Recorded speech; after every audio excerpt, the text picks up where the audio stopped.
But I've got to say, in all my years of watching people pop up on the radar, inject amazing information into the public domain, I have rarely seen such a concerted disinformation campaign directed at Dr. Stephen Greer across the internet.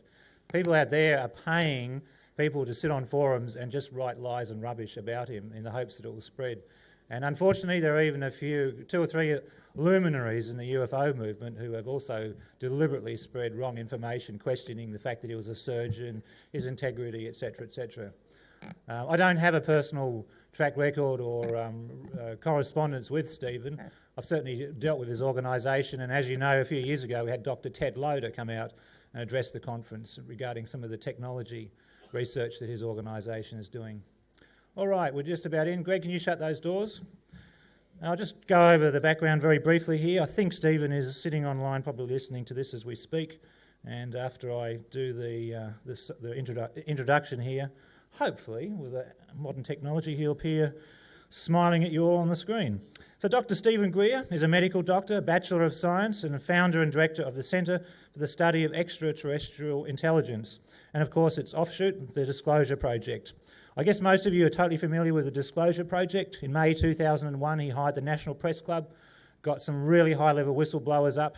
The aim of the project was to pretty much get immunity from prosecution so that more whistleblowers could come forward and share what work they have done in secret capacities and not be prosecuted for it. That was the point of the Disclosure Project. And of course 9/11 came along and blew it out of the water, and we've had this phony war on terror ever since. Dr. Greer calls for open, secrecy-free hearings on the UFO ET presence. He calls for legislation to ban all space-based weapons, and you remember last conference Dr. Carol Rosen was Skyping through with her treaty.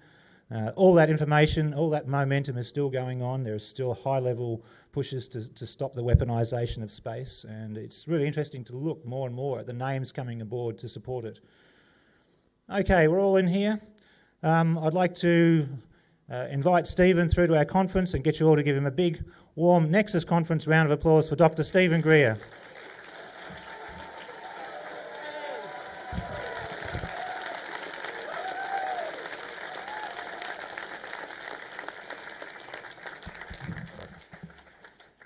Go for it, Steve. Hello? Can you hear us? I can. Okay, I can't see you, but I can hear you. That's all right. You're live on stage. You've got 400 smiling faces at you, so they Good. can hear every Hello. word. They're all yours. Good morning to you and good evening here in Washington.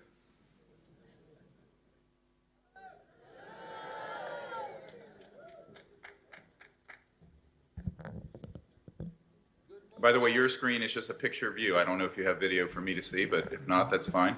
We're working on it, but apparently not. But basically, just trust that there's 400 people in front of you and they're waiting on your every word, and you can start right now. I take you at your word. You can start. Just go for it.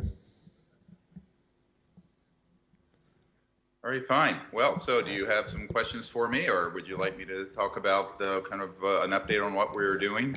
Okay, well, I can help you out a bit here. Most of the people in the conference here are very familiar with your work, your research, and what you're up to. I guess one of the big questions that the average person in our audience would probably like to have addressed one day is to get your clarification on the idea that, let's put it this way, you are known for, well, you are allegedly known for claiming that all alien visitors to the planet are generally friendly and not hostile. I don't necessarily believe that that's your personal take on the matter, but people ask me that question more about you than anything else. So in the course of your presentation, if you can elaborate and elucidate on your perception of all that based on your experience. But otherwise, we'd like to hear the latest, the greatest. Most of the audience have probably seen the Sirius documentary. There are others here who haven't. So we'd like to know where it's at now. What are your thoughts, your perspectives? If you've got a standard 90-minute rave to the converted, give it to us now. Well, I mean, I don't have a 90-minute rave talking to a screen with nobody that I'm looking at. However, I will say what the Sirius film is about is putting in enough information into the public, not to the UFO subculture per se, but to the general public, that they would begin to look into all of these issues: higher consciousness, disclosure, the fact that we're being visited by advanced civilizations from elsewhere, and also the technologies that go with it. And I think the big problem most people have had in high circles and here in this city, and perhaps in Canberra as well, is if this is true, why would it be secret? And I think that to answer that is one of the things we tried to do with the film Sirius. And of course, many people have known it for the Atacama humanoid I'll get into in a moment. And maybe you can put up on your screen the reports from Stanford and elsewhere that are coming in about this small humanoid creature we found in Chile. But our big objective was to posit that if we're not alone in the universe and we're being visited and they've gotten here, the paradigm in physics and science and technology that would allow for that, shall we say, transdimensional transfer from one point in space to another at multiples of the speed of light opens up an entirely new area of discovery, not only in science and technology and energy, but also in consciousness and other dimensions, because you're not going to go from here to another star system in anything less than multiples of the speed of light, certainly 100 to 1,000 times the speed of light. And if you're doing that, you are in another whole paradigm of understanding. Now, what I would say to people is that Dr. Walter Russell and the Swanano Institute up near my farm in Virginia, who was mentoring Nikola Tesla 100 years ago about all these issues, talked about these same things in his book called The Universal One. So there's really nothing new under the sun. My perspective on this is that our society is about 100 years retarded, if I might use that word broadly, delayed, thwarted from our natural evolutionary course because a bunch of petro-Nazis and kleptocrats and obsessive compulsive control freaks have decided to keep this information secret. Not because they're afraid people are going to hurl themselves into Sydney Harbor, that because there are ETs out there. You know, there's about 2/3 of the public now believe there's intelligent life in the universe. I think it's mainly because in October of 1954, I'll give you this date, and it was provided to me by the third highest ranking scientist at the Naval Research Labs here in Washington. We basically mastered gravity control, the ability to cause mass cancellation and do lifter systems, so-called anti-gravity. It's not a correct term, but that was October 1954. Now, I was not a twinkle in my father's eye at that point. And yet here we are 50-some years later, almost 60 years later, burning coal, which of course Australia is exporting in great quantities to China.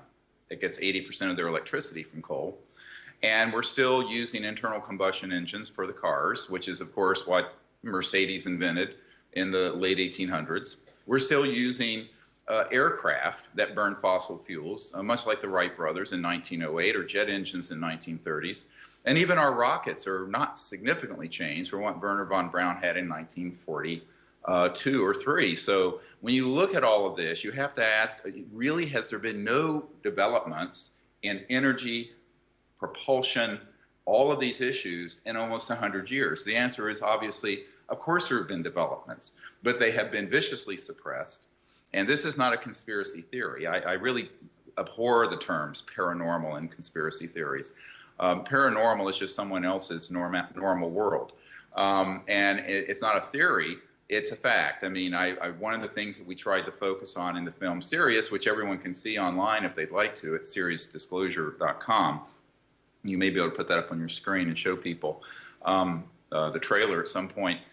Those technologies that had become a threat to the national security state as it's perceived in the macroeconomic order of who really runs the world, which is 200 or 300 large corporations and families, also not a conspiracy theory, fact.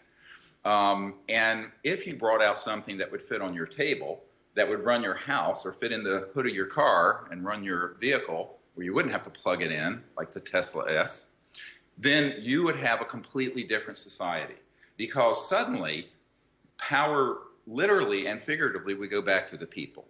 And we'd have a truly democratic world at that point, wouldn't we? Because we wouldn't all be dependent on this thin supply line of oil tankers from the Middle East and coal barges from Australia to China. and what have you. And I think this is really the crux of the problem. And it really informs not only the secrecy, but what you referred to in your introduction, the shall I say, nexus of disinformation that is associated with this subject. Because if you take the Wilbur Smith memo seriously, the one that was, of course, released accidentally in the 70s in Canada, referring to the 1951 document from Canada, top secret document, where Wilbur Smith, who was a scientist with the government of Canada, stated in a report through inquiries he'd made through chain of command in the United States that there was, in fact, a concerted effort headed up by Dr. Vannevar Bush, who, no relation to W., but who headed up the Manhattan Project to study the modus operandi, I'm quoting, the means of energy propulsion of the ET craft that were recovered in New Mexico in the 1940s. Now, this is a legitimate document, but what's interesting about this document, and this is 1951, he says that it's the most secret project in the history of the United States, exceeding the secrecy of the development of the hydrogen bomb. Now, remember, we did not detonate the first H-bomb, which is, of course, thermonuclear as a fusion instead of fission bomb, which is what we dropped on Hiroshima, until 1952. So here is an admission that 60-some years ago, there were projects studying the energy systems and propulsion systems, some of which have actually been deployed to your outback out near Pine Gap and Alice Springs that are all underground, by the way.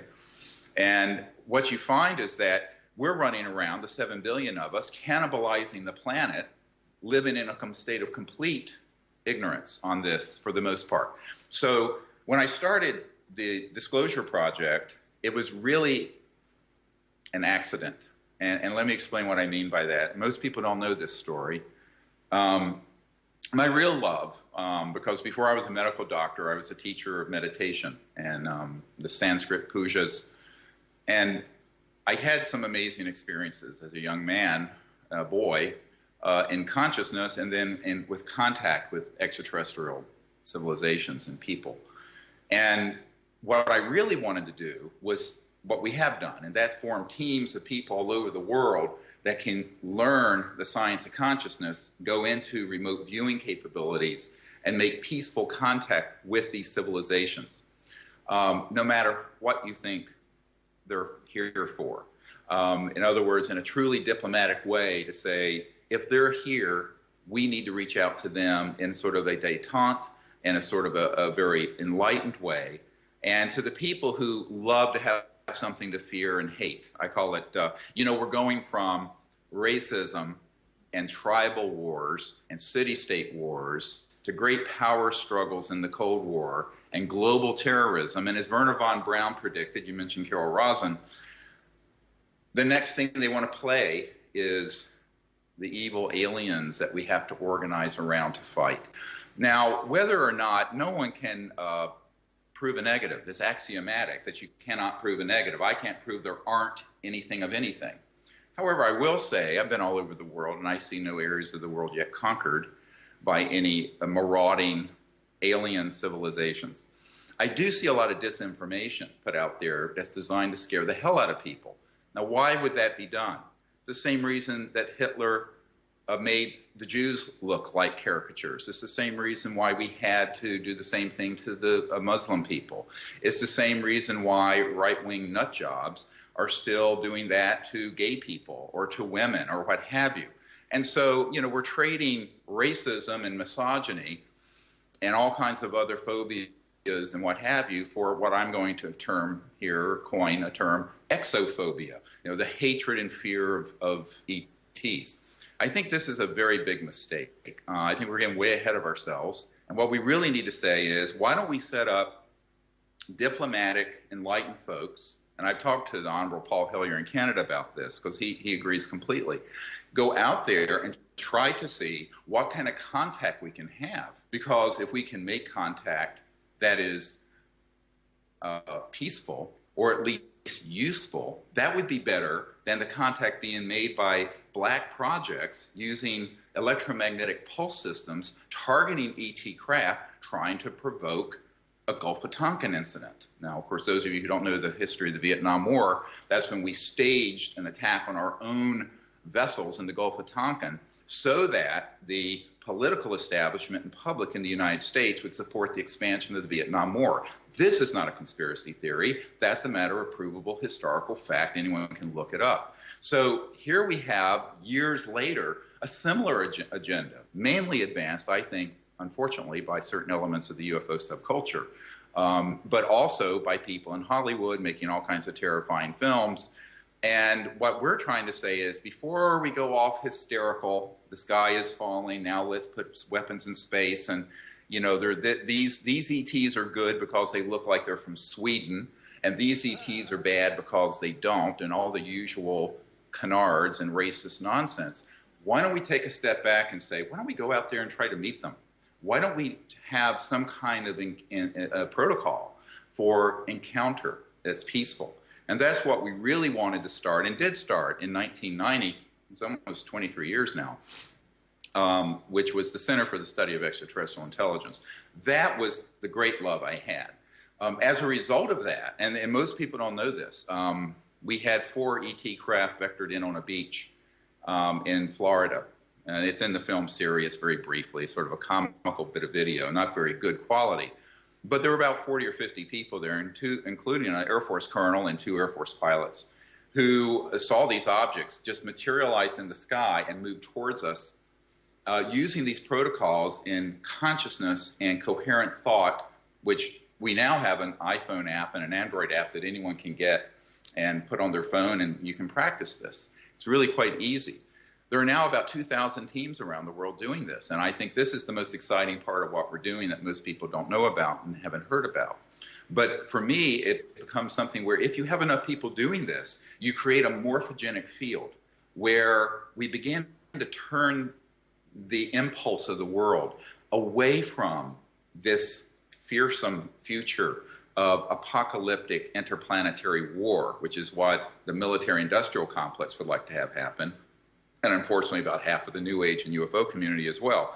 And I think what we want to do is turn it back around and say, if we're really going to start a new era, which I think we're a good 100 years into a new era, the hallmark of that is universal peace. Because you cannot have world peace without universal peace. If we're going to trade the conflicts on Earth for fighting between star systems, it might make Scientologists happy. That might make Lockheed Martin happy. I don't think it's really the future we want. It's not the future I want for my children and grandchildren. So I think there's another way of approaching it. Now, on the way to doing that, the success of these early encounters in Gulf Breeze, in Belgium, everyone remembers the late 80s, early 90s, the big craft that we're seeing all over Belgium. We went there with a team. I was there, and a massive craft came over us. We began to realize not only do these protocols work, but the ETs are eager to try to have some degree of contact. It may not be as open as people would like, but some degree of contact with humans if we approach it in the correct ethical and philosophical paradigm. In other words, not militaristically, and not xenophobically, and not with prejudice and fear. So that's what we've been trying to do. And I think people have had amazing experiences, not only in consciousness, but with objects and beings that they've seen. And if you go to SeriousDisclosure.com and click around, you're going to see this one being that was floating in Joshua Tree outside our circle after a meditation that first appeared as a spherical object. And we went, oh my God. And then we heard these voices that you couldn't see anything, speaking in a language no one could understand, about 4 or 5 voices. Most people heard a female voice. I heard a male voice. And a member of our team, Raven, just connected to them in consciousness and took a photograph with a single lens reflex 35 millimeter camera. And in that was an amazing image of this being. And people go, what is that? I said, well, if it's actually ET, it's transdimensional. If it's transdimensional, they can appear and disappear in an instant in ways that are quite enigmatic. They can also fully materialize, but that's riskier given the fact that we're trying to shoot them down all the time. And this is the other point that brought me out of my medical career to try to work on this problem, is that back around between 94 and 98, I met with a number of people in the defense establishment in the United States who informed me that we had developed very advanced so-called scalar longitudinal electromagnetic weapon systems that were being used to target ET vehicles around the Earth and even in near-Earth orbit. It may be that the STS-48 footage is a firing of one of these type of weapon systems and an object coming into the atmosphere, those of you familiar with it. And this alarmed me a great deal. I mean, back then, I didn't really believe that we had those capabilities. Now I know we do, because I've heard it from too many separate corroborating people in the defense establishment and in the national laboratories here in the United States. And so this made me feel that it was even more important that the people who you would think would be supervising projects like at the National Security Agency and the CIA and the Department of Defense should know about this. So out of this initial contact grew what, if you get the documents from the Clinton Library, that was called Project Starlight. And Project Starlight was the predecessor to the Disclosure Project, where I was asked to come up to Washington, brief various people, including the CIA director for the president and a number of other senior people here about the problem. And I guess, I'm a guy in my 30s at that point, and I think, well, if we give them the evidence and show them what the problem is, they'll do the right thing. I never had anything to do with Washington. I was an emergency doctor taking care of shootings and stabbings and car wrecks and all the fun things we have here in America and elsewhere. But the truth is, I really thought that people in the Clinton administration, certain people that were friendly to what we were doing at the Pentagon and in the Congress, would take this up and fix the problem. Well, from 1993 until 1998, we discovered everyone wants to know. Nobody wants to do. Let me explain what I mean by that. Everyone wants to know about this stuff. And I mean everyone. I mean, I have no problems sitting with a member of the Senate Intelligence Committee or people who are at the Pentagon who are admirals and generals. Very few people are read into, which is military speak, briefed into these compartments, these super secret compartments dealing with UFOs, ETs, anti-gravity, etc. And so they want to know, but when you ask them, will you help us fix this? They go, oh no, this is past my pay grade, it's too controversial, I'll be called Senator Moonbeam and ridiculed. And so that's when we decided in the late 90s to launch the Global Disclosure Project. But it was really kicking and screaming. What I really love is sitting out under the stars, meditating, making contact, teaching people about the fact that the entire cosmos is a conscious quantum hologram folded within us, and we can get in touch with that aspect of non-local conscious mind and see anywhere and contact any place. And that, to me, is what's really exciting. This other stuff, I mean, even as momentous as it may be to a lot of people who first learn of it, is all things that should have been resolved before I was born. But that's too bad. It wasn't fixed, and so it's left to us now to fix it. I think all of us between the ages of puberty and senility, which is hopefully everyone in your audience, has an obligation to try to fix this problem. It's been kicked down the road for so many years, and I think that we really are running out of time to fix it. So disclosure is key, and the disclosure is not going to happen from any government, in all my opinion. It's going to happen by we the people. When I started out doing this, I had about a dozen of these military guys. Now we have 110 on digital videotape. We're loading them up on YouTube and on our various channels. You can go look at them. And there are new ones that come forward every day. Now, about 300 of these top secret guys give me information and sometimes documents, but they don't want to go on the record until they die. So, for example, a couple years ago, if you go to YouTube on our CSETI channel, you'll see there's an interview with a guy named Pawlek. And Pawlek, P-A-W-E-L-E-C, but it's pronounced Pawlek. He had developed these radio frequency chips in the 1970s and 80s that they were beginning to put into people. Now, he had developed them for animals, and the CIA brought him in and then Siemens manufactured about 2 billion of them.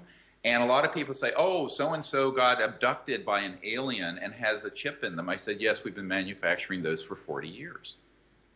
Now, the really high-tech ones are made by a company near the Area 51. No one calls it that either. The Nellis Air Force Range, a company called EG&G. And there are a number of high-tech companies that develop the really state-of-the-art ones, these so-called implants. And this gets crazier and crazier the more you delve into it. So many of the witnesses we have are people who have this kind of information. They're terrified to come forward. And unfortunately, the best we can do sometimes is a document. For example, we have the Strategic Studies Institute document from the 1996 that describes a program to simulate, quote, alien abductions to create fear using advanced aircraft, which is a euphemism for the so-called alien reproduction vehicles that Lockheed Martin and Northrop Grumman have been building for decades. And this is a document that we put out there. Now, you know, most people don't want to hear this. They just want to think that everything that goes bump in the night is some marauding alien. The truth of the matter is, it's unfortunately much more complicated than that. If it was that simple, this problem would have been fixed a long time ago. It's inordinately complex. So as we began to uncover more and more of this, I began to conclude that the public is going to have to get educated on this, and we need to get ahead of the curve of the disinformation bubble that's been created out of Hollywood and the media and other places that is being designed to manipulate people through fear and hatred, because ultimately that's how we get into war. You have to have an enemy, and you have to have a stimulating event to justify war. And someone is going to have to blow the whistle on that, which is one of the things we're trying to do. Now, this is not to say that there may be ETs out there who have a different perspective than we do on things. Well, that's fine. And in fact, may have a completely different view of humanity, and perhaps one that's less than flattering. It doesn't mean that they are hostile per se. It may mean that they are concerned about our hostility. I mean, I always think of the Michael Jackson song, Man in the Mirror, where, you know, the way you view this subject is sort of a Rorschach test that is more a measure of your own inner world than anything going on out there. And I think that many of these ET civilizations, and it's not that there are 3 or 4, there are hundreds of them. And to my information experience, they're actually working together. But I think that many of them are concerned about human proclivities towards destruction and war, and this sort of tendency to jump to wild conclusions and follow that on, shoot first and ask questions later. That's what got us into the Iraq War. That's what got us into most of the wars of the 20th century, which could have been avoided. Certainly the Vietnam War was a fiasco that could and should have been avoided. So at some point, you have to ask the question, if humans have this perspective, and I know that many do, like Noam Chomsky and others, that the way words are used and ideas are used to manipulate the masses, I think that certainly the ETs have seen this. And this is, of course, a very old story in human history. And unless we change that, it's going to end up in a very unfortunate situation, which I think we're in already. My own personal perspective on this is that there are actions being taken on our behalf by people not supervised by the president, contrary to what you might hear on CNN. The President of the United States and senior people at the Pentagon frequently do not know what this permanent bureaucracy is doing on these issues. And if they claim they do, they say that because they don't want to be the emperor that has no clothes. People say, what do you mean? I said, well, let me tell you a little story. When I was briefing this sitting CIA director about this at a dinner party, which later he disavowed. And luckily, I had a letter proving that the event happened, and it was because he wanted to be briefed on the UFO subject. One thing I always say about people, how do you know they're lying? And here in Washington, their lips are moving. So, you run into this all the time. But at the end of the meeting, I had a white paper. It's in my first book, Extraterrestrial Contact, The Evidence and Implications. And in this paper, it's a set of recommendations for the president, the National Security Council, and folks to take to fix this problem and to effect disclosure and to create a peaceful rapprochement with these civilizations. And the CIA director, Woolsey, looked at me and he said, Dr. Greer, how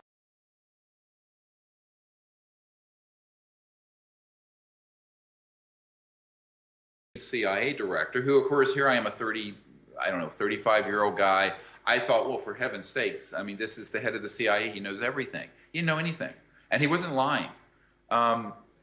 Ultimately, I found out that the head of intelligence for the Joint Chiefs of Staff and the head of the Defense Intelligence Agency were in similar positions because those people move in and out of there every couple of years. And there's a permanent bureaucracy. What actually, no flaming liberal, Donald Rumsfeld, we have this in the film Sirius, said, look, there's $2.3 trillion missing out of the Department of Defense budget. It's unaccounted for over the last few years. Trillion. Let me repeat that, $2.3 trillion. That's 2.3 thousand billion dollars. Now, this is a mind-numbing amount of money, but it wasn't surprising to me when I heard him say that, because back in the 1990s, I met with the chief counsel for the U.S. Senate Appropriations Committee. And this is another event I don't talk about much, but I'm sitting here in Washington. I'm inspired to share because I'm looking out my window here at the Capitol. I'm just up the road, by the way, from the White House. I can walk to the White House in about 15 minutes from here, although I won't tonight. And what I found from this guy, he says, look, I have a top secret clearance.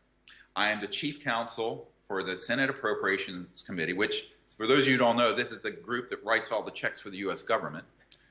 And he says, and I have subpoena power. He says, I have tried to look into these projects dealing with UFOs and these technologies. He says, and I hit a lead wall. He says, with a top secret clearance and the authority I have on behalf of the chairman of the Senate Appropriations Committee, I could not penetrate those programs. Now, he said that directly. I was sitting in the meeting chamber room for the Senate Appropriations Committee when he told me this.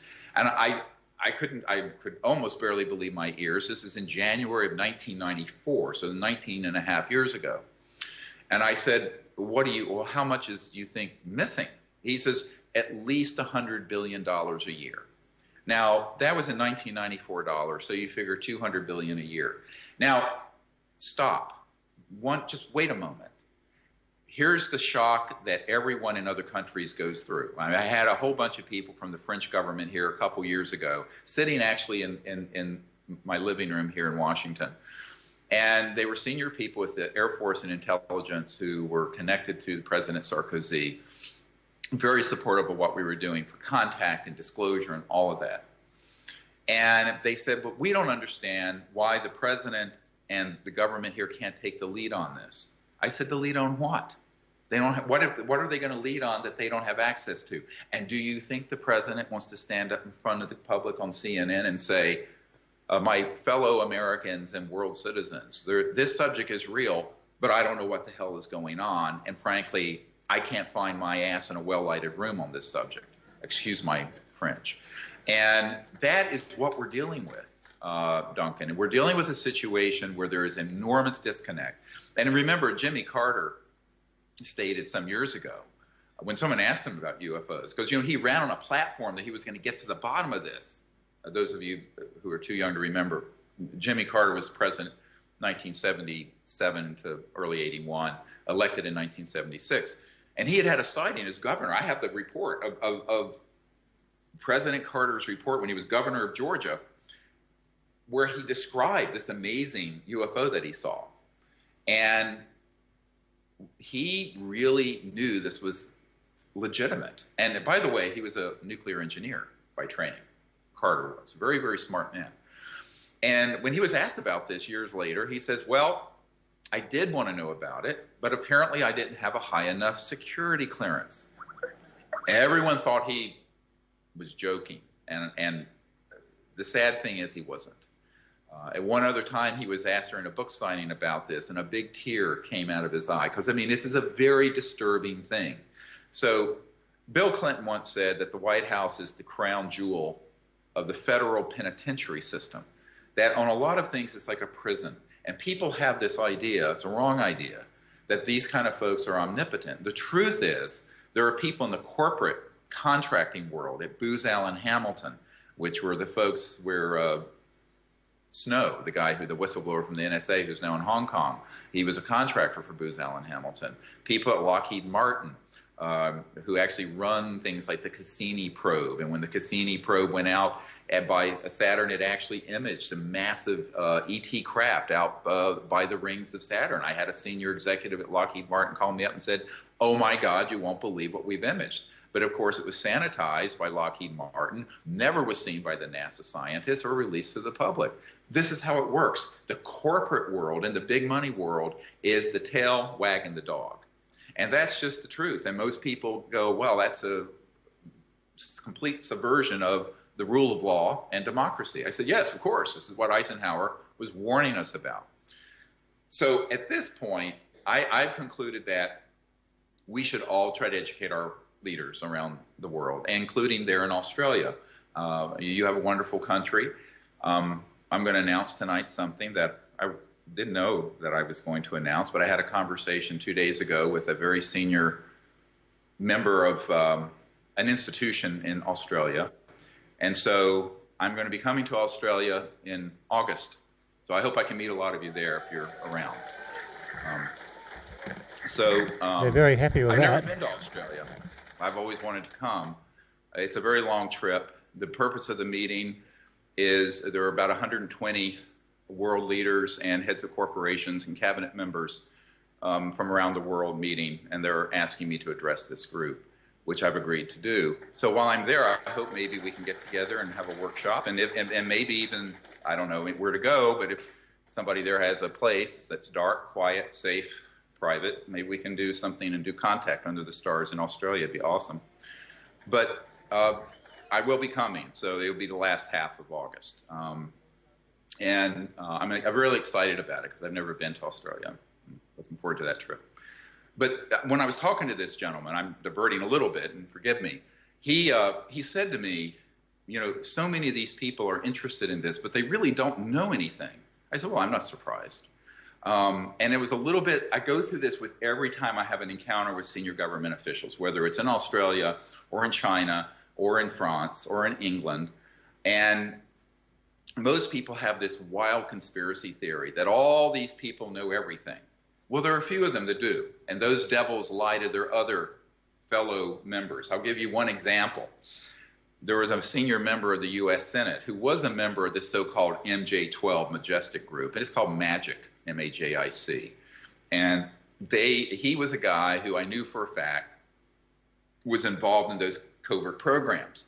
But if a member of the Senate, who was one of 100 U.S. senators in the United States, asked him about this, he would turn to them and say, oh, no, it's all rubbish. It's just nonsense.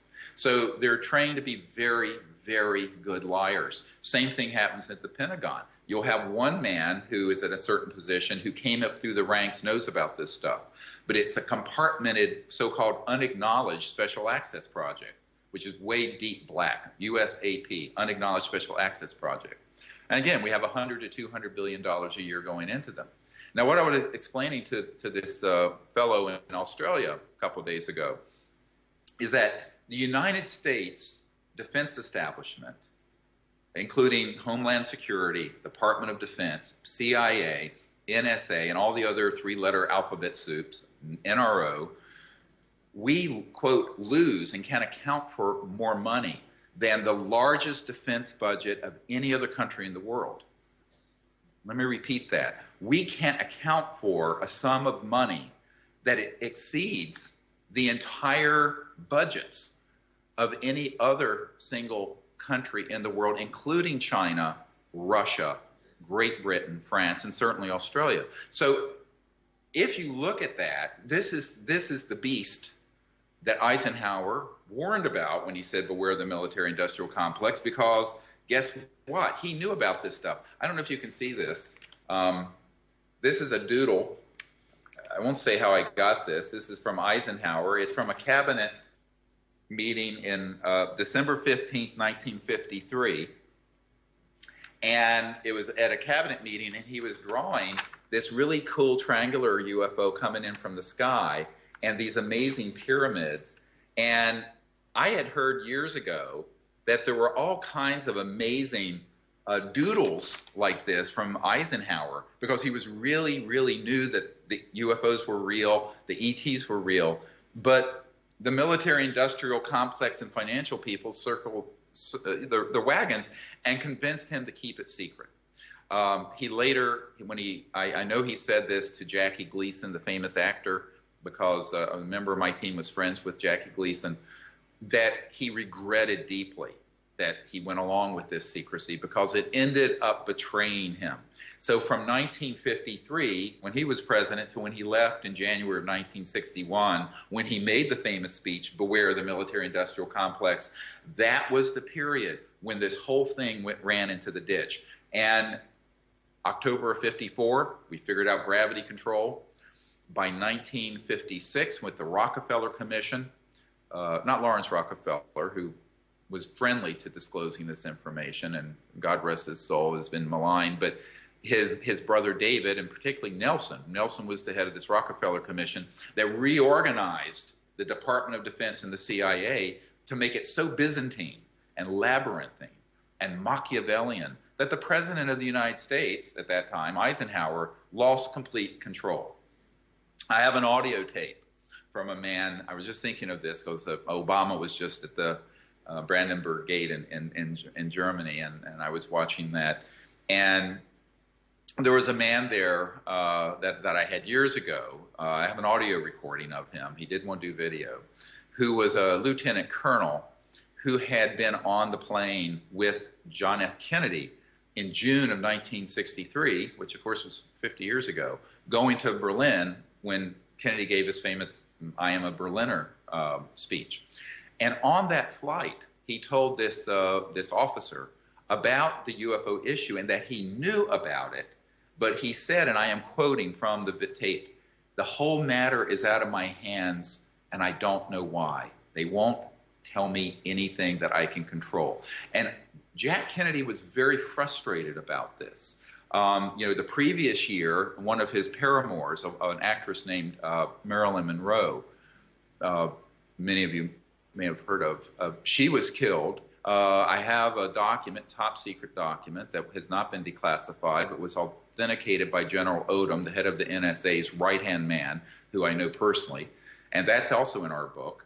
And what you find in this memo is that James Jesus Angleton III, who was the big mole hunter at the CIA, signed off basically on a death warrant for Marilyn Monroe, because it says in this wiretap summary that Marilyn Monroe was going to hold a press conference to tell the whole world what Jack Kennedy had told her during, frankly, pillow talk, about the fact that we had recovered things from outer space and ETs and UFOs from New Mexico from the 1940s. This is a smoking gun document. It never gets looked at in the UFO subculture. Why, I don't know. I released it years ago. By the way, people say, "How did you get that?"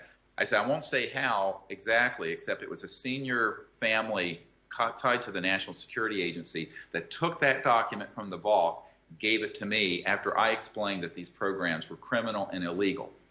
I think that many people don't realize the things that have been done to keep this secret, and it's terrible. But I think that this caused Kennedy to be very, very unhappy with the whole national security apparatus, just like Eisenhower had become unhappy.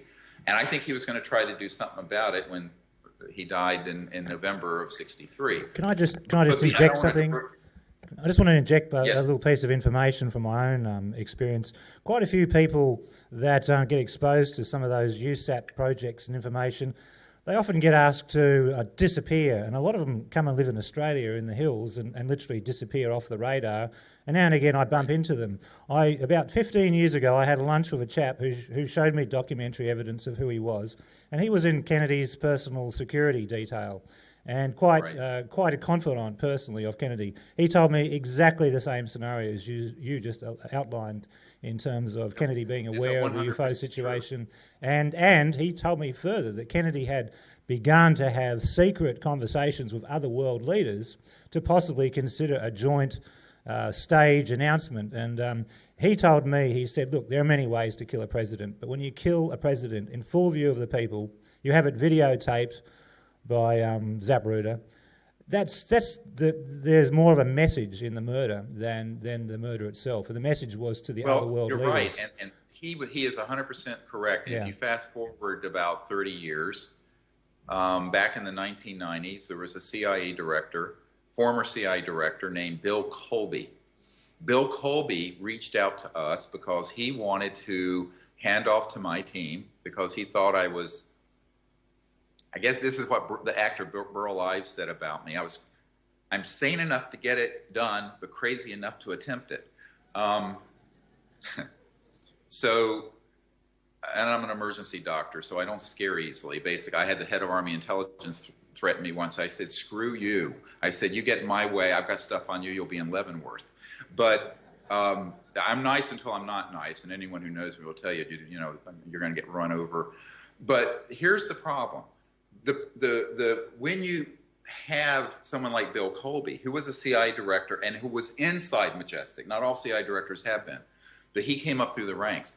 He was getting old. He knew that this was a criminal conspiracy that was destroying the planet because the technologies and the information that would completely transform the planet, heal the earth, Gaia, get us out of this impoverished situation, and also importantly, and this was said to me, get us out of the Mideast, which is nothing but a disaster. Because when people say the Mideast has so many of our vital national security interests, that's code for oil. What's in the Middle East besides oil? Except Israel. But Israel has about 200 or 300 thermonuclear weapons. I assure you, lived there for 3 years. They can take care of themselves if they have an existential threat, and it will not be pretty. However, we're really there because of oil. And then the question becomes, why are we on oil? Because the petrodollar system and the whole Bretton Woods arrangement and the way the world runs is on a metered linear system. And this is no different from when J.P. Morgan told Nikola Tesla, if I can't put a meter on it, you're not going to have it, and it isn't going to come out. He was talking about an electric vehicle that had an antenna on it that did run on, quote, free energy. And that was in the 20s. So now you look at someone like Bill Colby, former CIA director. He's getting close to the end of his ride. I guess he was in his 70s, pushing 80. And he reached out, one of his best friends was a full bird colonel who reached out to my board and said, look, Bill Colby has access to this technology and wants to get you one of these devices and about $50 million in money so that you can securely get it out and just push it out to the world. And I said, I'm willing to do it. So the week that a member of my board was going to meet with Bill Colby, they found him floating down the Potomac River here, made to look like an accident, but it wasn't. Now remember, this was during the Clinton administration, period. And that, just like the JFK assassination, although most people didn't know that this was an assassination, even his son recently wrote a book thinking it was suicide, although the wife disputed that. Basically, they made an example that they would eat one of their own, and they did. And I felt terrible about it, and this was around the time my best friend, Sherry Adamak, got breast cancer. I got multiple metastatic malignant melanomas, and she and I were both supposed to die in 1997. She died in early 1998. And there were all these horrible things going on. And I thought to myself, well, this is how they send a message to people. They basically will send a message through making an example out of people, and Jack Kennedy was one. There are others, though, that most people don't know about, and Bill Colby was another. And what I tell people is that you can't let these sort of fascistic, kleptocratic sociopaths, really psychopaths in my opinion, dominate the planet. And if we do, shame on us. And I think this is the big challenge of our generation, is that are we finally going to come together as a people and say, we've had enough. We're going to come together and make contact that's peaceful with these ET civilizations. We're going to disclose all the information we can to the fullest extent that we can, even though we have no funding, no office, and no staff. A lot of people think we have some office building filled with people. It's all volunteer. And, you know, and by the way, the people who kvetch about things, I'm giving up over $500,000 US a year as an emergency doctor, chairman of the department, to do this for nada. So get over it. And thirdly, I mean, the bigger problem is the fear factor from the leadership. So I think that a lot of people don't understand that these shots fired across the bow, which actually hit some people like Kennedy and Colby and others. I'll give you another name, Lord Mountbatten, an allegedly IRA bomb. Well known in the intelligence community that Lord Mountbatten had a UFO land on his estate. Timothy Good's book, Above Top Secret, describes this. He also had gotten to know Dorothy Kilgallen, who was talking about the Roswell event and the retrieval of these ET craft. And Lord Mountbatten was beginning to make a lot of noise about it because, as you know, he's very, very close to the Queen and Prince Philip, and he was a father figure, was a father figure for Prince Charles. And of course, Prince Charles and Prince Philip are very interested in this subject. And so basically, that was another one that got a little too noisy out there. And so I think that leadership consists of courage at this time. And courage doesn't mean that you have no fear. It means, which I've certainly experienced, fear, but it means that you have to have a spiritual center where you pass through the fear. Unfortunately, our political class and even the generals and the senior bureaucrats in governments have become very soft. And it doesn't take much to scare them out of the fray. And so I think that we, the people, to use a Jeffersonian term, are going to have to become the inspiration and the courage and the force to make this change happen. I'm very skeptical it's going to come from the centers of power. And I always was. A lot of people think, oh, well, he felt that this was going to happen from the Congress. I said, no. We have to call on them to do it, and we have to admonish them to do it. And one of the things that most people don't understand is that between 1998 and 2001, when we did the big National Press Club event that hundreds of millions of people saw, by the way, around the world, and now there are 14 countries that have opened up their UFO files, and it launched the global disclosure movement.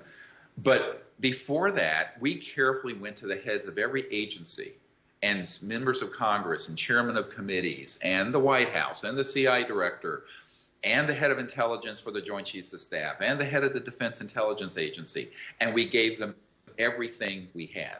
And we also asked them, please fix this problem. Now, when they didn't, we then wrote a letter. And this letter, most people have never heard about. It's called a UNOD letter, unless otherwise directed. And it's a military ruse that an advisor told me to use. And the way it works is really clever. You basically send a letter, and it says, unless otherwise directed by this date, our assessment is the following, and we're going to do the following unless you tell us otherwise. Now, what was in this letter? Well, it's in our books. You can get them on SeriousDisclosure.com. There's nothing secret about this. Most people just haven't understood what it meant.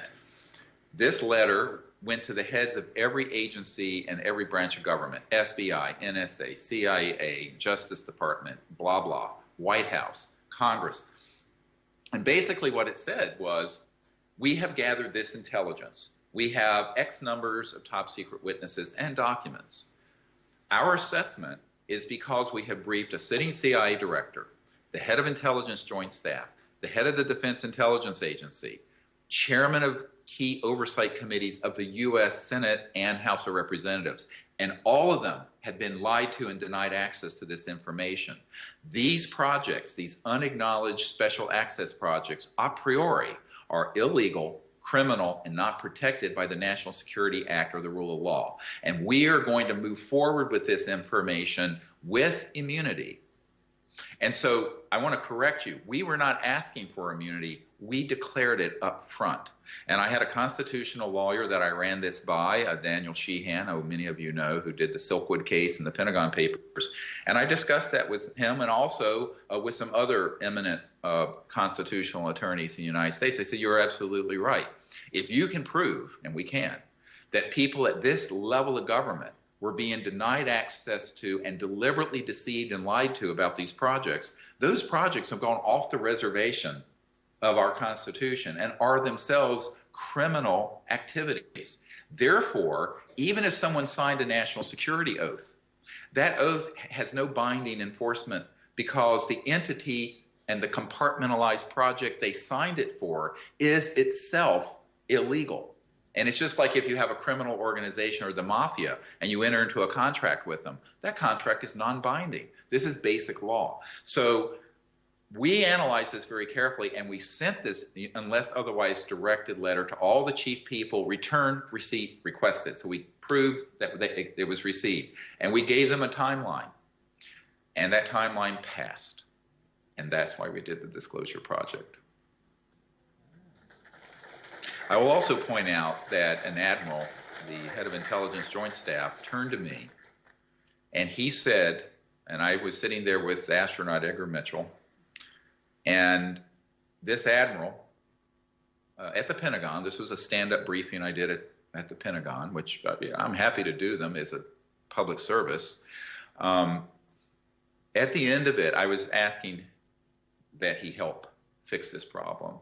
And he looked at me, he says, Dr. Greer, I've come to learn that there are unacknowledged projects that have saucer-shaped and other shaped UFOs that we've been building that can do circles around my B-2 stealth bomber, which is the best thing I know about and have access to and have been briefed on.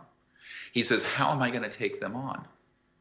And it was a very chilling moment. It was very similar to when the CIA director said, how do we disclose that which we don't have any access control over? And then I said to him, you know, we do need your help. He says, I can't do anything without my civilian, the Secretary of Defense and the President ordering me to. Or I will also be in breach of the chain of command, which is the whole problem. So it's a catch-22. And then he turned to me, he says, as far as I'm concerned, given how criminally illegal these projects are being run, if you have the ability to get anything you have out to the public, do it, and you have my blessing. So one person once asked me, and it was an Army intelligence guy, he says, who the hell do you think you are releasing this kind of information to the public? And I said, well, first of all, I'm a free denizen of the universe and a conscious being. Secondly, I'm a citizen of the United States that I consider very patriotic to expose this kind of criminal activity.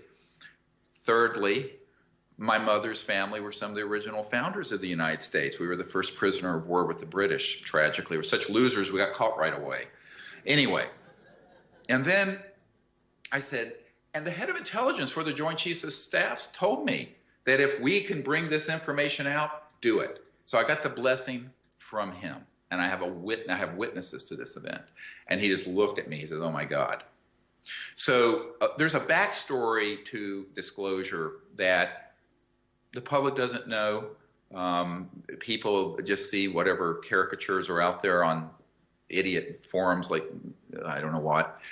But it's been a lot of work, but we did it very, very carefully. We were not reckless about this. We gave the governments every opportunity.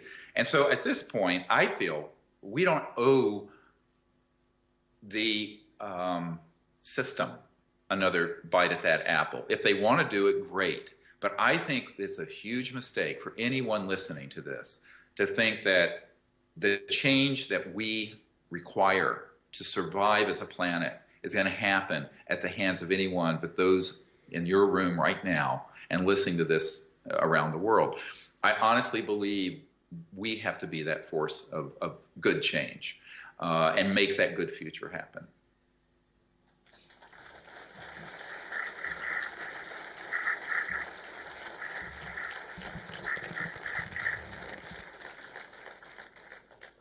So I wanted to talk a little bit, if people want to update on this little creature. If you go to SeriousDisclosure.com, you'll see in the film Sirius. And by the way, those of you who contributed to that film, it was funded by the public, what we call crowdfunding.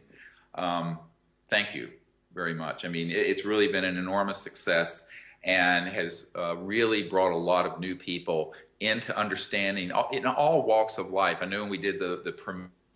By the way, we want to do a premiere in Australia. If you all want to set it up, we'll do something in Australia for Sirius. Should we do that?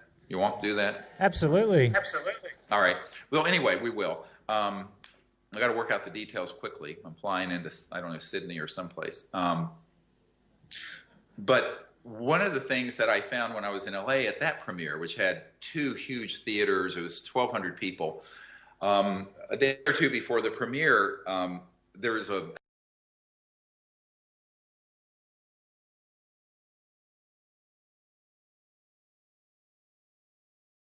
she had a wonderful party for us at her home, and a screening, private screening in her own theater of Sirius. And it was fascinating to me. There were people from all walks of life there, not just the film industry and actors and producers, but technology people. And most of those folks had no idea that any of this could possibly be true.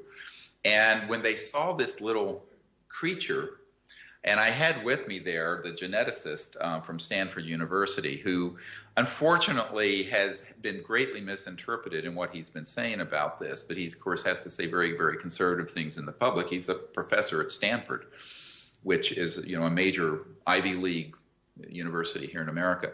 And they said, well, what do you think this is? And I said, well, after 9 months of analysis, we still have no idea. And there was sort of a stunned silence because everyone expects you're going to drive through the McDonald's of science and order up a kiddie meal, and it's going to be instant conclusions. That's what the media and the UFO community want. The truth about science is that it's much more difficult. And if you go to SeriousDisclosure.com, there is a new report that's up there and also a link to a YouTube, about a 14-minute video update that I've done. But I want to share some of the new information we found about this. Number one, the key thing to understand about this little body is that it's a 6 to 8 year old child. Now, initially, the genetic team thought it was a male, and that's what they reported out. It has since come in that they don't know if it has a gender or what the gender is, which is sort of interesting. The genetic material was pulled out of the ribs, the right, well, I'm not going to take my shirt off, but the right anterior ribs on this small humanoid, and clipped them. And inside the rib, there was excellent bone marrow. So we were able to extract a really good sample. So at that point, when we did it in a forensic way under sterile conditions, et cetera, and so on. And this is partially shown in the film series. We then had the genetics lab begin to do specialized tests on what's called old DNA, because this is a creature that's been dead for, we don't know, 100 to 1,000 years. Nobody knows quite yet when it lived. We weren't able to take big pieces of it to do proper carbon dating. We're hoping we can do it through what's called a genetic clock, where you can actually estimate the age by seeing how many changes in the genome has happened just by aging with the cytosine. I don't want to get too technical, I'll put everyone to sleep, falling off, but it's called a genetic clock. So that's work to be done. We may get a better estimate. I think it's probably between 100 and 200 years old. And it was found in the Atacama Desert of Chile, which is northern Chile. It's the driest desert in the world. You know, you begin to go, well, when we got the report from Dr. Ralph Lockman, now, who is the world's expert, not just the Stanford expert, the world's expert on skeletal abnormalities.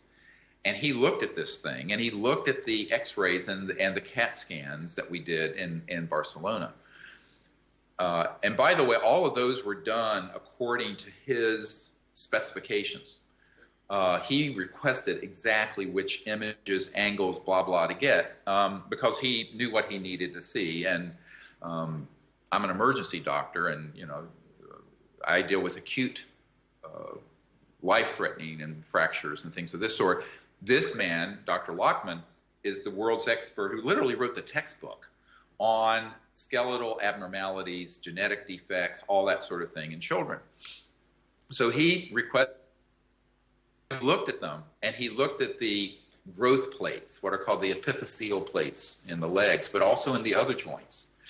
And it is consistent with a 6 to 8 year old human. Now, it's only 6 inches. It's a 13-centimeter creature, 100 to 200 years ago or more.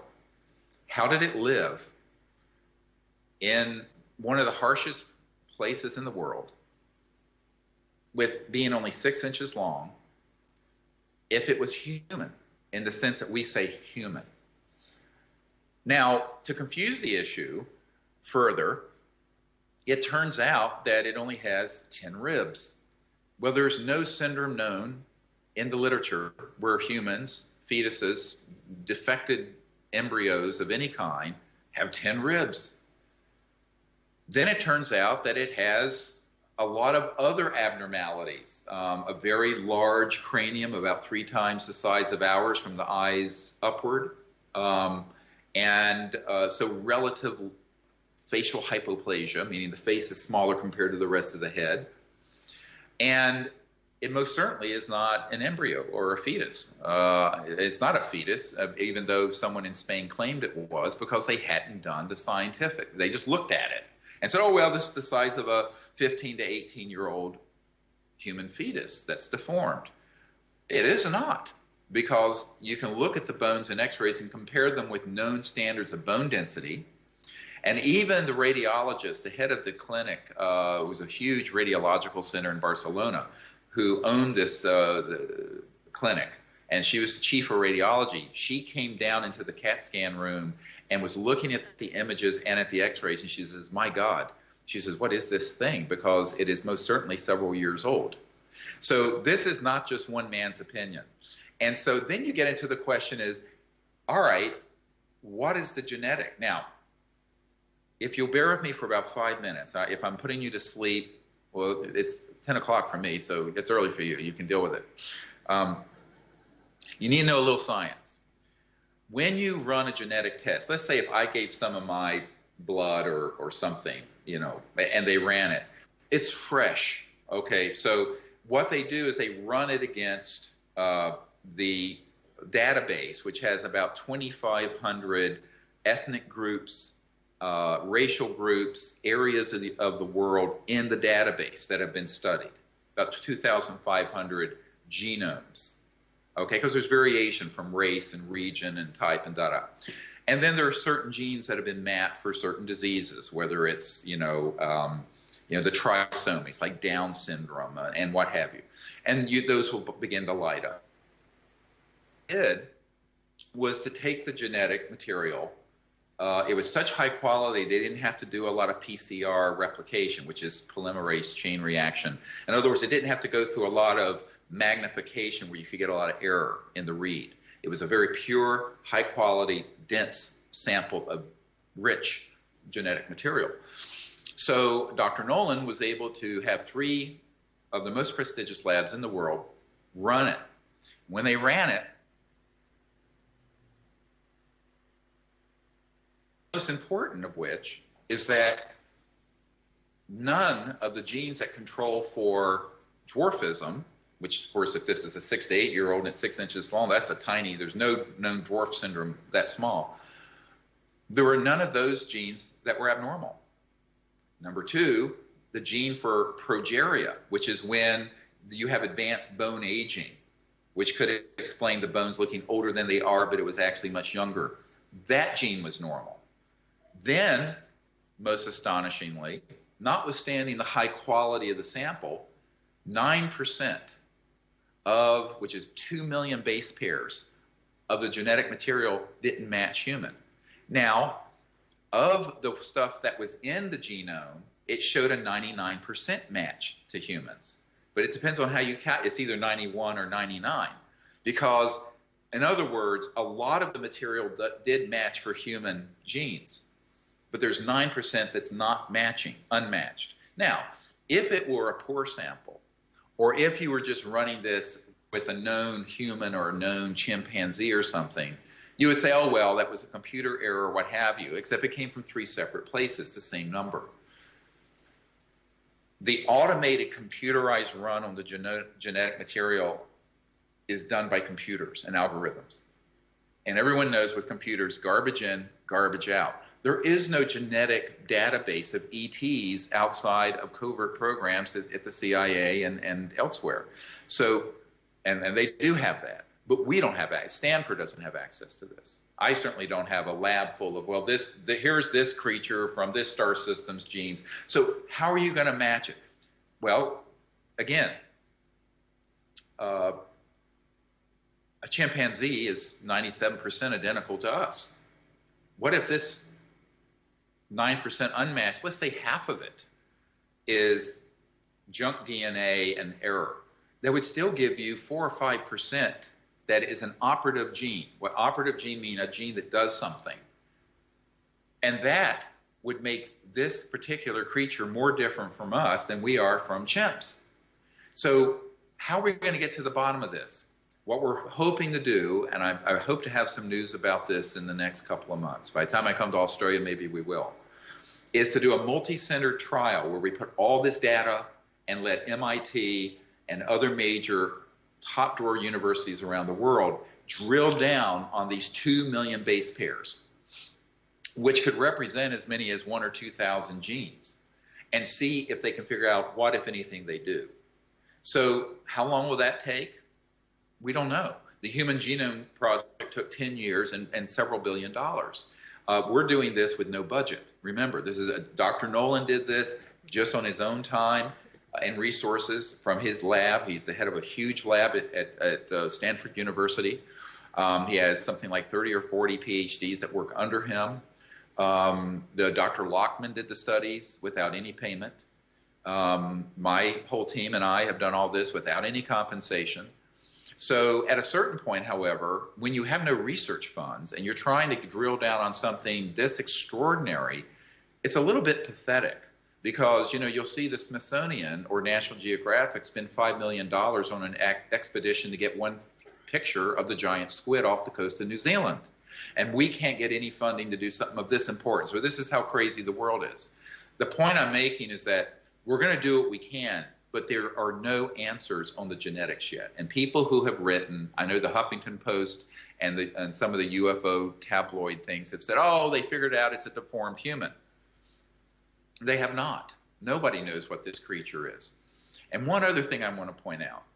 I'm more of a clinician. I'm not a geneticist. I'm a medical doctor, which means we actually put our hands on and do things with people. And I have delivered a number of deformed infants. And in fact, I delivered an anencephalic baby, one that has basically no head. And it lived a few hours and died. And I have delivered premature infants, but nothing this small. There is not a neonatal intensive care unit anywhere in the world that can keep something this small alive to where it would have lived for 6 to 7 years. Because if it was 6 to 8 years of age and it's only 6 inches when it died, what was its size at birth? So you begin to ask these questions clinically, where the clinical picture doesn't add up. The science is there. It's been proven that this is a 6 to 8 year old. It's been proven that it is a legitimate non-hoaxed organism. The CAT scan, which, by the way, you can go to SeriousDisclosure.com and you can click on and see the 3D CAT scan. It's all there for people to see. There's nothing hidden here I'm talking about.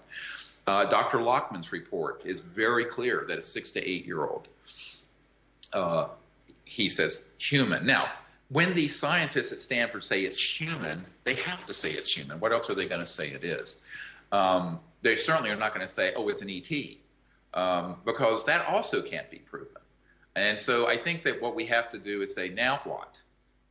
Well, it turns out that since all this came out in the last 2 months, or a little less, there has been an enormous number of contacts that we've made in Chile, Puerto Rico, Russia, and other places where apparently creatures that look very similar to this one have been found. And one may still be in someone's private possession in Santiago that we're trying to run down. That's actually only 3 inches large, but looks very, very similar, maybe identical.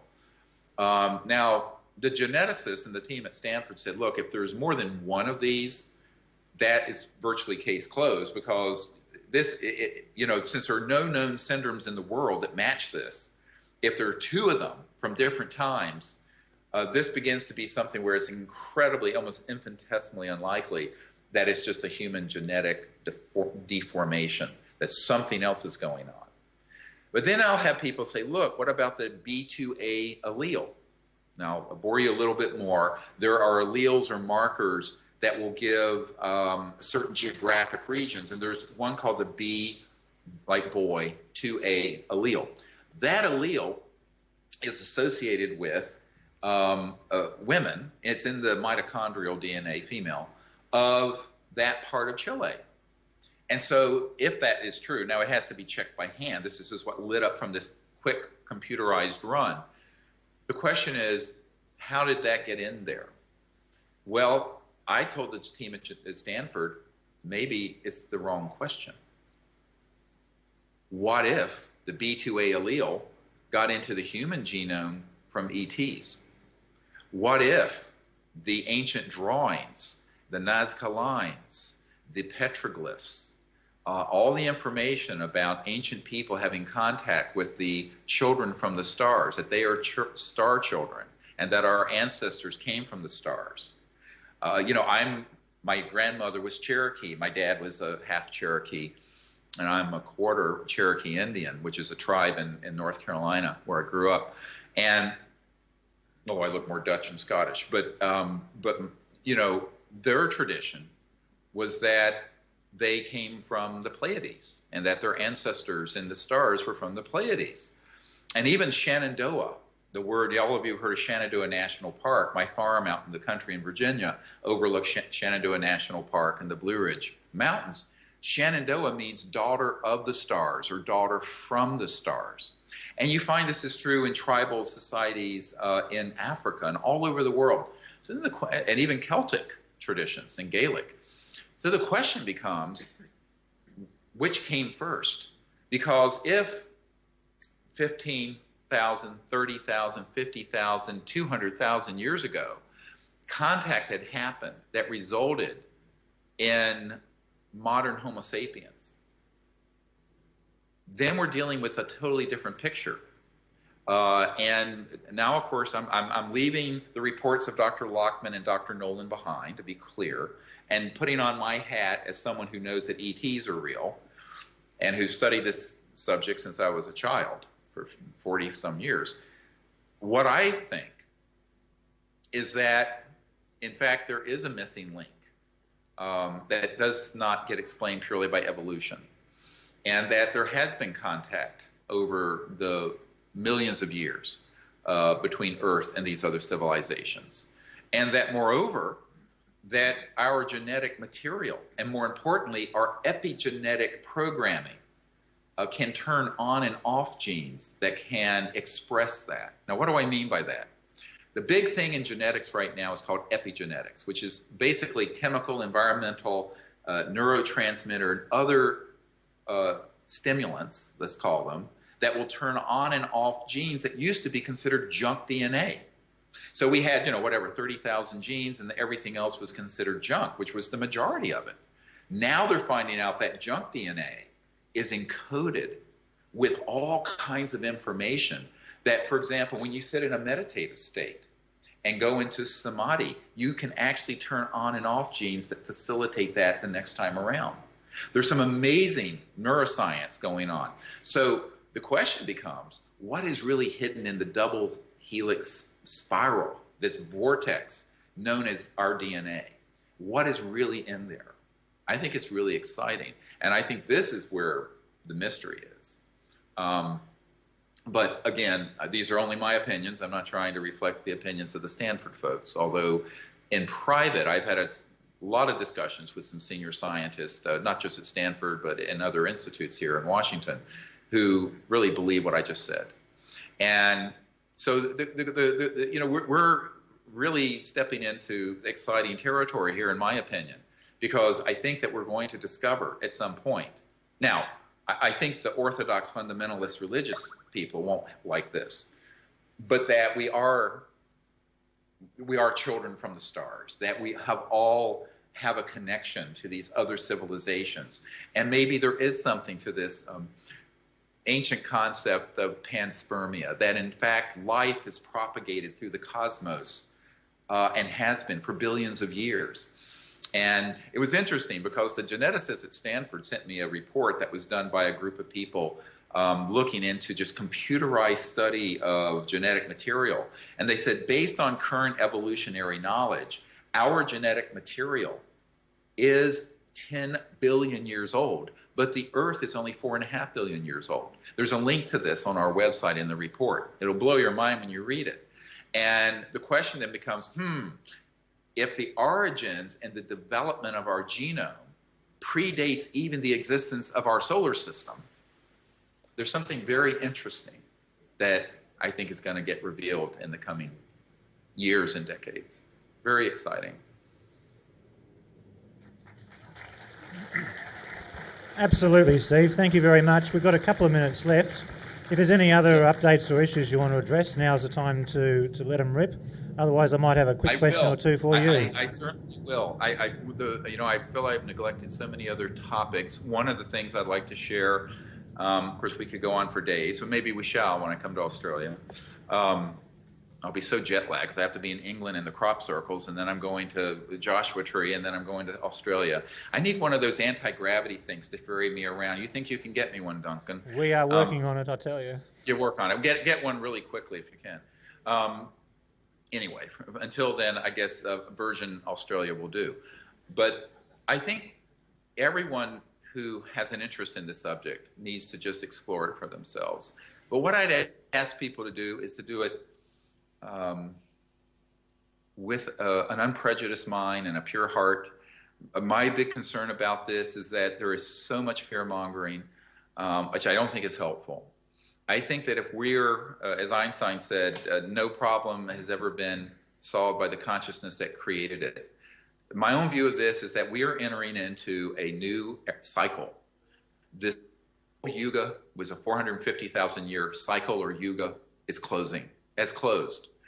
We're in this very confusing time of the emergence of a 500,000 year cycle, the hallmark of which is not world peace, but universal peace, where we're going to have peace on this planet.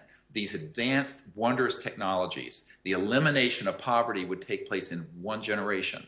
And then on that foundation of justice and peace, we can then go into higher states of consciousness and travel amongst the stars as an enlightened people. I think that's the destiny of the human race. And I think that's what we have to manifest. It will not happen by itself. It's not going to happen by some potentate at the Vatican or in the White House down the road here. It's going to happen with all of us coming together and doing it. And that's what I hope folks will join with us and do.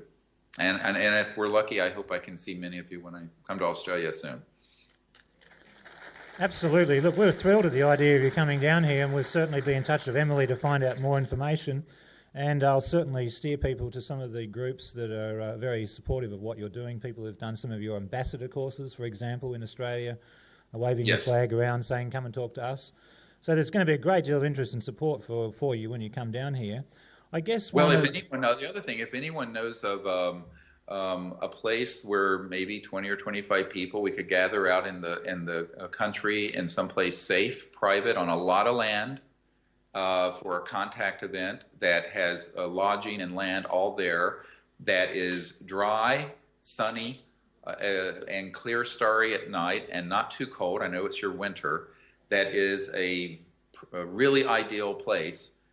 We will entertain the idea of doing a 5-6 day expedition under the stars for some folks, but it needs to be the right kind of place. And frankly, we don't have anyone to look into that for us, and I don't know your microclimates very well. I know this meeting I'm doing is up in an island on the Great Barrier Reef, in some remote place. You have to get there on a private plane or something. I can't believe I'm doing this. They're putting me on a jet from Sydney to some I don't know where. Hopefully I'll emerge and not be swallowed up by something. But it'll be an exciting trip. But I do think that if we can, what I'd like to do is a workshop and a screening for Sirius someplace that could hold maybe, not a big, maybe 1,000 people or so, which I mean is a small group here in America. But and then do maybe an expedition out in the country. If anyone knows of a suitable venue. That's always the hardest thing. It's like real estate. Location, location, location. Because you really want a place secure, private, no artificial lights, really good, clear weather, not too cold at night, not too hot so it gets buggy. It's like the Goldilocks planet. It's the Goldilocks contact site. So we try to look for that, and since I don't know your country at all, I will admit to being rather ignorant. We need your help, those of you listening. If you can have any ideas, you can write to SiriusDisclosure.com, and if you have a specific recommendation, we just have volunteers. We don't have any staff to respond to everyone's inquiries. It's hard. We have 40,000 people on our Facebook page and 20,000 people following me on Twitter, and everyone thinks I can talk to them privately, and I wish I could, but it's not humanly possible. But if you do know of a good place that would be available, and it would be probably that third week or so of August. Okay, your request has gone out into the ether, and we'll see what comes back. I'm sure people will contact you directly. Appreciate your help, and I look forward to seeing all you guys when I make it there to Australia. And the other thing that people can do is just spread the word amongst people and help support what we're doing. The film Sirius is really a fundraising mechanism, because what we want to do is open a new energy research facility that's staffed with some of the brilliant people we've met over the last 20 years who understand this science, so that we can open source the research and get these technologies out to the public. And I would do it in a way where it would be streamed or on the internet, so at the instant we get the eureka moment, the whole world sees it. And if the national security apparatus wants to come and get it, you, the people, will be our shield. So that's our intent. So if you can help us with that project, that's a really important one. We do think that we're going to have a lot of problems with this planet if the people don't organize a way of bringing out these new sciences. And I think that now's the time to do it.